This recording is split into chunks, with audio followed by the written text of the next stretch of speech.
How to fix can't access your router admin page. So first you want to basically, before opening the IP address, you want to check which one is correct for you by right clicking on the start button and opening up CMD, Windows PowerShell or terminal, doesn't matter. Then you want to type ipconfig and press enter, and then scroll down to the bottom till you see default gateway right here. Under the appropriate Ethernet adapter, which is this one that I'm using right now. And you can see here the default gateway is the IP address of the router. You want to copy it from here. It might be different for different routers. Then you want to open up your browser and then paste the address here and press enter to access it.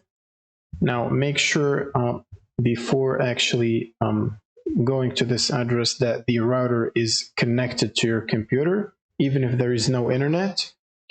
It either should be connected by cable or Wi-Fi to be able to access this page. Otherwise, you won't be able to access it if you're not connected to the router itself. Then you want to basically type the username and the password right here. Now these credentials are usually admin or username admin and password empty, but generally you can find them like in the package or on the router itself, on the back of the router, which you can basically copy from there and type right here. And if for some reason you still can't access this page, you should try to use a different browser. Basically you can try Microsoft Edge, which is already installed right here, and then simply type the URL and access it like this. And yeah, that's pretty much it. Also make sure that the internet adapter is basically enabled, so you can go to change adapter options and make sure your adapter right here, which is this, the main one I'm using, is active and not disabled.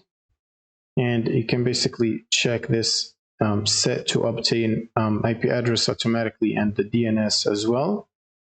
Now, once you do that, try to restart your adapter and basically try to access the page again on your browser while your router is connected, and it should basically work and solve the problem. Thank you guys for watching, and subscribe.